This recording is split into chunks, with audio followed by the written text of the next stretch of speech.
ಯಾವ ನರೇಂದ್ರ ಮೋದಿ ಅವರು Russia Ukraine war ನಿಲ್ಲಿಸ್ತಾರೆ, ನಮ್ಮ ಮಹದಾಯದ ಎನ್ವೈರನ್ಮೆಂಟ್ ಕ್ಲಿಯರೆನ್ಸ್ ಕೊಡಕ್ಕಾಗಲ್ಲ ಅವರಿಗೆ. ಮಹದಾಯದ ಎನ್ವೈರನ್ಮೆಂಟ್ ಕ್ಲಿಯರೆನ್ಸ್ ಕೊಡಕ್ಕಾಗ್ತಾ ಇಲ್ಲ. ಸನ್ಮಾನ್ಯ ಸಿದ್ದರಾಮಯ್ಯ ಅವರು ನಮ್ಮ ಅಧಿಕಾರ ಬಂದ ತಕ್ಷಣ ಟೆಂಡರ್ ಅನ್ನು ಕರೆದಿದ್ದೇವೆ, ನೀವು ಎನ್ವೈರನ್ಮೆಂಟ್ ಕ್ಲಿಯರೆನ್ಸ್ ಕೊಟ್ರೆ ನಮ್ಮ ಸರ್ಕಾರ ಪ್ರಾಮಾಣಿಕವಾಗಿ ಎಷ್ಟೇ ಖರ್ಚು ಬಂದರೂ ಕೂಡ ಮಹದಾಯ ಕಳಸಾ ಬಂಡೂರಿ ಕೆಲಸ ಮಾಡೇ ಮಾಡಿದ್ವಿ ಅಂತ ಈ ಸಂದರ್ಭ ಕೇಳಲಿಕ್ಕೆ ಬಯಸ್ತೀನಿ.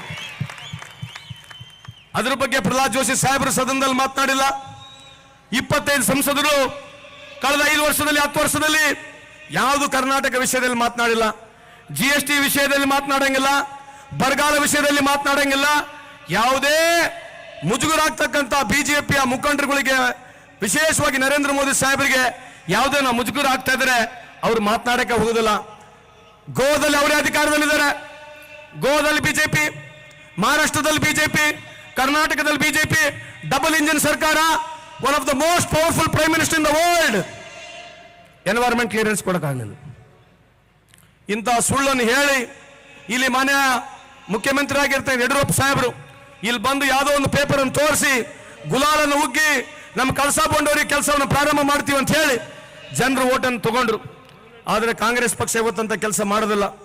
ಉದಾಹರಣೆಗೆ ಹೇಳ್ತೀನಿ, ಇದನ್ನು ದಯವಿಟ್ಟು ನೀವೆಲ್ಲ ಮನೆಗೆ ಹೋಗಿ ಹೇಳ್ಬೇಕು.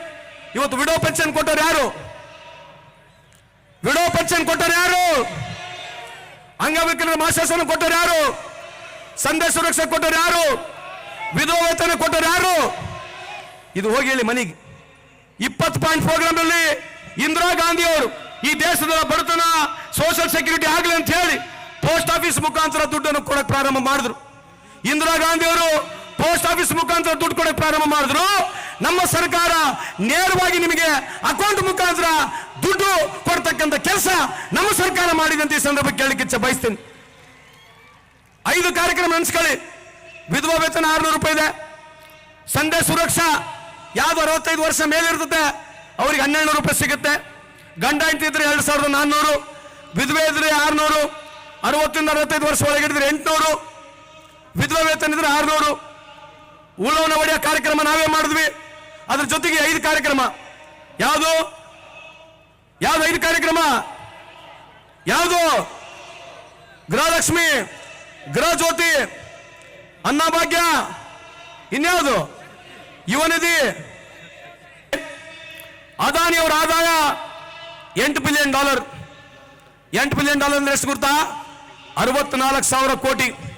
ಇವತ್ತು ಅದಾನಿ ಅವರ ಆದಾಯ 2024ನೇ ಇಸ್ವಿಯಲ್ಲಿ 130 ಬಿಲಿಯನ್ ಡಾಲರ್.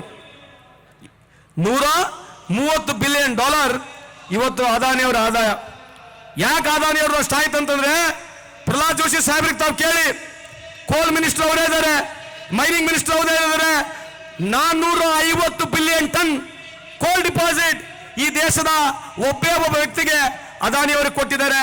ಅದ್ರ ಬಗ್ಗೆ ಚಕಾರ ಅಂತ ಮಾತಾಡಂಗಿಲ್ಲ. ರೈಲ್ವೆ ಅವ್ರದೇ, ಏರ್ಪೋರ್ಟ್ ಅವ್ರದೇ, ಪೋರ್ಟ್ಗಳು ಅವ್ರದೇ. ಕರ್ನಾಟಕ ಇಡೀ ಭಾರತ ದೇಶದಲ್ಲಿ ಯಾವುದೇ ಇನ್ಫ್ರಾಸ್ಟ್ರಕ್ಚರ್ ಪ್ರಾಜೆಕ್ಟ್ಗಳನ್ನ ನೋಡಿದ್ರೆ ಅದಾನಿ ಅವರೇ ಮಾಡ್ತಾರೆ. ನಾವು ನಿಮಗೆ 3 ಲಕ್ಷ ಕೋಟಿ ಬಡವರಿಗೆ ಇಲ್ಲಿ ಕೊಟ್ರೆ ಅದಾನಿ ಅವರ ಆದಾಯ ಇವತ್ತು 11 ಲಕ್ಷ ಕೋಟಿ ಇದೆ. ಎಷ್ಟಿದೆ? 11 ಲಕ್ಷ ಕೋಟಿ ಇದೆ. ದಯವಿಟ್ಟು ಮಾಧ್ಯಮ ಮುಖಾಂತರ ಕೇಳಲಿಕ್ಕೆ ಇಚ್ಛೆ ಬಯಸ್ತೇನೆ.